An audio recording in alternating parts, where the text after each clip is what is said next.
नमस्कार, गुलमोहर किचनमध्ये आपलं स्वागत आहे। आज मी पौष्टिक असा नाश्ता बनवणार आहे, तो पण एकदम वेगळ्या पद्धतीचा।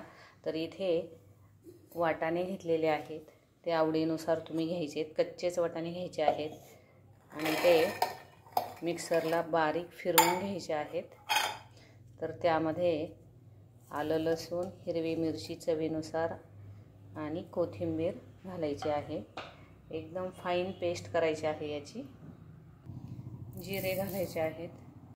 या प्रकारे बारीक करून घ्यायचं आहे। मी यामध्ये वाटताना थोडंसं पुदिना पण थोडासा टाकलेला होता।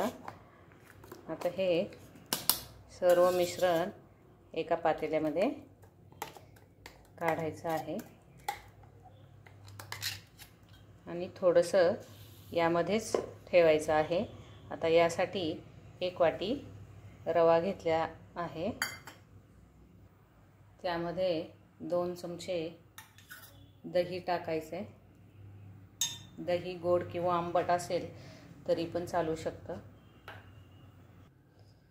आता यामध्ये पाणी घालायचं आहे आणि मिक्सरमध्ये एकदा फिरवून घ्यायचं आहे।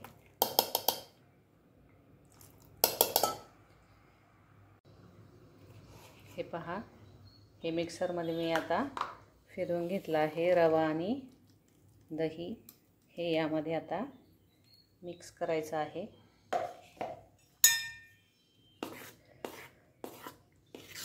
जास्त पातळ हे मिश्रण बनवायचं नाही, व्यवस्थित हलवून घ्यायचं आहे।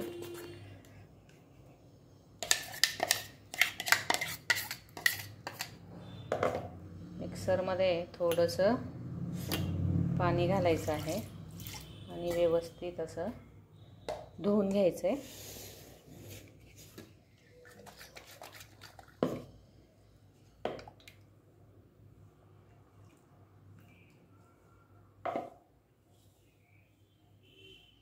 चवीनुसार मीठ घालायचं आहे।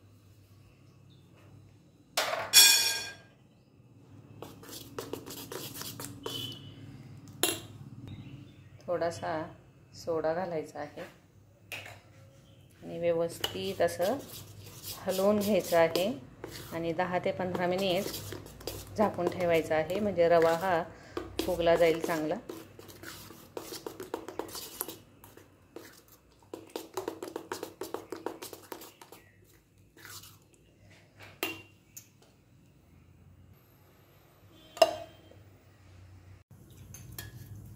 आता फोडणी तयार करायची आहे या बॅटरमध्ये घालण्यासाठी। यामध्ये मोहरी घालायची आहे,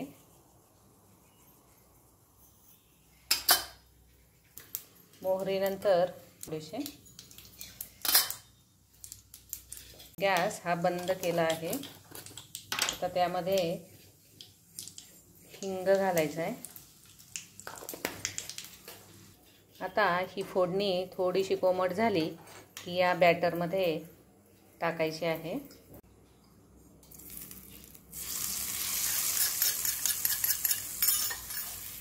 आता हे व्यवस्थित मिक्स करून घ्यायचं आहे। यामध्ये थोडंसं मीठ घालणार आहे, कारण चव घेऊन पाहिली तर थोडंसं आळणी लागलं।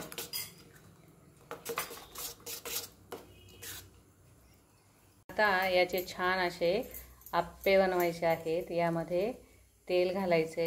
आप्पे पात्र हे गरम झालेलं आहे। आता यामध्ये चमच्याच्या साहाय्याने हे आप्पे तयार करायचे आहेत।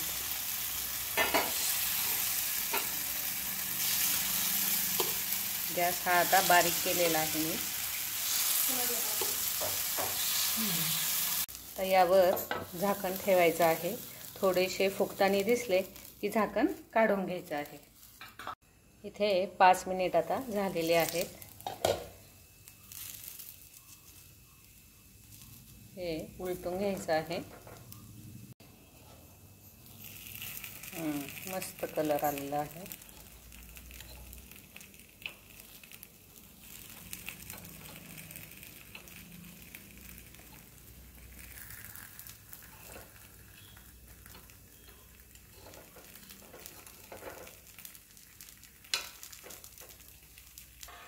हे सर्व उलटून झालेले आहेत. एकदा परत 2 मिनिट झाकण ठेवायचं आहे. इथे 2 मिनिट आता झालेले आहेत.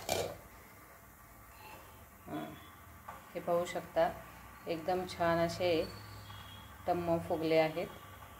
आता हे आप्पे सर्व काढून घ्यायचे आहेत.